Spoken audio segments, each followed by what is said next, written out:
This video gives an introduction to random variables.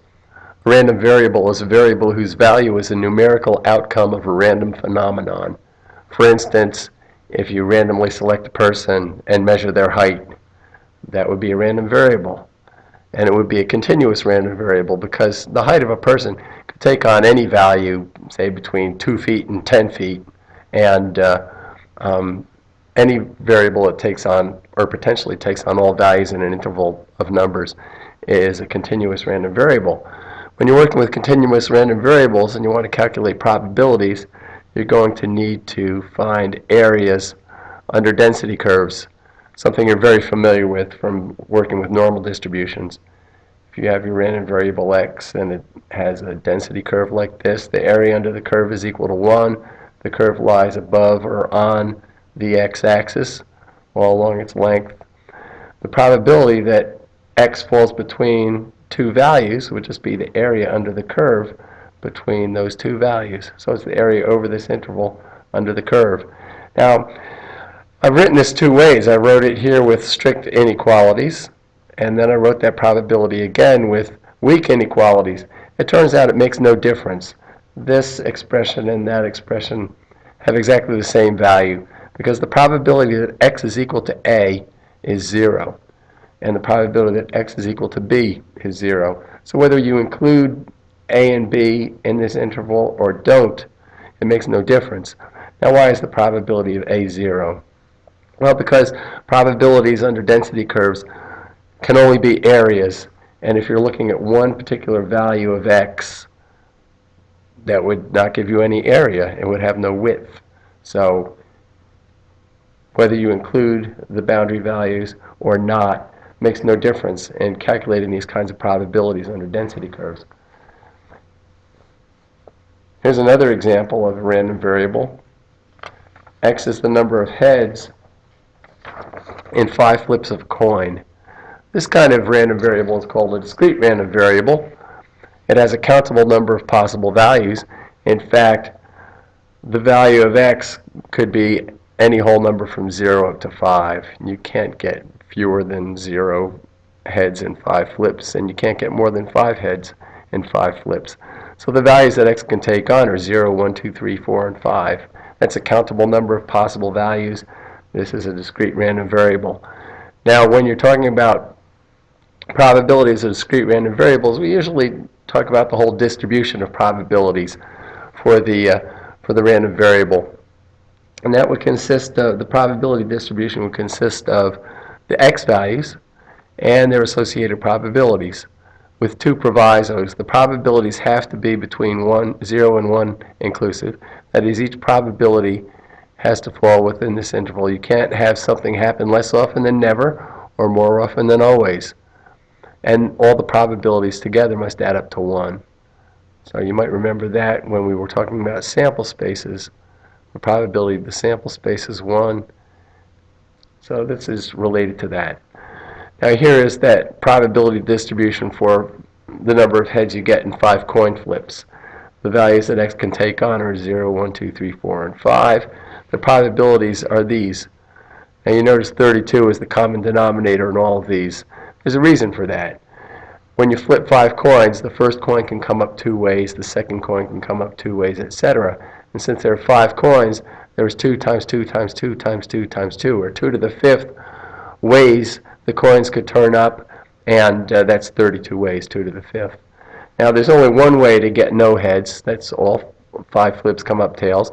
There's only one way to get 5 heads. All 5 flips come up heads. There are 5 ways to get 1 head. That is, the head could be the first, second, third, fourth, or 5th flip. So there's 5 ways that can happen. And then similarly with 4 heads, this means 1 tail, and the tail could come first, second, third, fourth, or 5th in the sequence of flips. And then these probabilities have to add up to 1, so that leaves us with 20, 30 seconds, and we have to split it evenly between these two possibilities, that we have 2 heads in 5 flips or 3 heads in 5 flips. Well, the reason why these are the same is because 2 heads in 5 flips is the same as 3 tails in 5 flips. 3 heads in 5 flips is the same as 2 tails in 5 flips. They have to be the same probability. So that's where that probability distribution comes from. When we learn about binomial distributions in the next couple of weeks, you'll see where this comes from.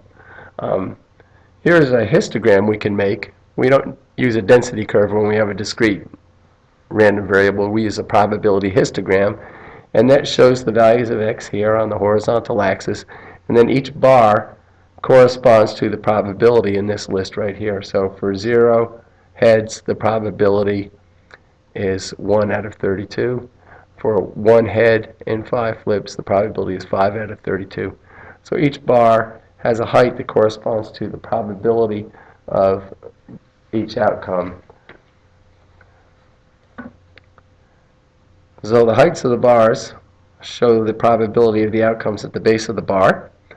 These heights all add up to 1, and all the bars have the same width. And you should always do that when you draw one of these histograms. Make sure all the bars have the same width, because you want the area of each bar to correspond to the associated probability for the outcomes down at the bottom here.